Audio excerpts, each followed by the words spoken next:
In the endless desert, where time itself seems to stand still, our revolution was born, before the Great Pyramids pierced the sky, before the legends of Tutankhamun and Cleopatra echoed through the ages. There was one man. He changed history forever, and the world still stands on his legacy. This is Djoser, the pharaoh who built eternity. Over 4,500 years ago, the land of Egypt was a young kingdom, forged from the union of two crowns.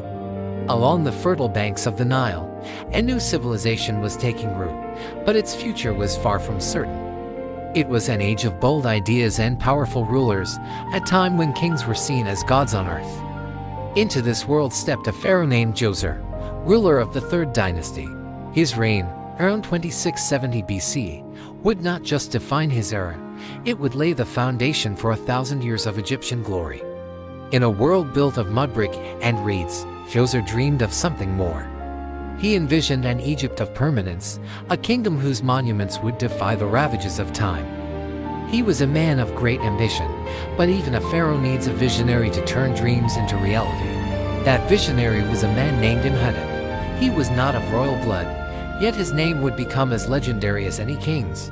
A scholar, a physician, a high priest, and above all, an architect of unparalleled genius. For the first time in history, Imhotep proposed a radical idea: to build not with perishable mud brick, but with everlasting stone. He understood its strength, its permanence, its divine quality. Under Djoser's patronage, Imhotep began to experiment, translating the forms of traditional Egyptian architecture, the papyrus columns, the reed mat walls, into solid limestone. He was not just a builder. He was an artist and an engineer, conceiving structures on a scale never before imagined. This partnership between king and architect, between divine authority and human genius, would give birth to the world's first great stone monument, at the sacred necropolis of Saqqara. A project of unprecedented scale began. The tomb of a pharaoh was more than a final resting place. It was a gateway to the afterlife, a machine for resurrection. Traditionally, kings were buried beneath a mastaba, a flat-topped rectangular structure, but Djoser and Imhotep had a grander vision. They began with a single stone mastaba, larger than any before it, but they didn't stop there. Upon it, they built another, slightly smaller, and then another, and another, reaching for the heavens. 6 mastabas, stacked one atop the other, creating a towering stairway to the stars.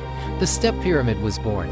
For nearly 2 decades, the desert sands of Saqqara were alive with activity. Thousands of workers, skilled craftsmen, and laborers quarried and transported massive limestone blocks. Using simple tools of copper and wood, and the sheer power of human ingenuity, they hoisted stones weighing several tons into place. This was not the work of slaves, but of a devoted populace. Laboring for their god-king and their nation's eternal prosperity, they built a monument that was not just a tomb, but an entire complex. Enclosed within a massive wall were dummy palaces, temples, and courtyards, all carved from stone, a perfect,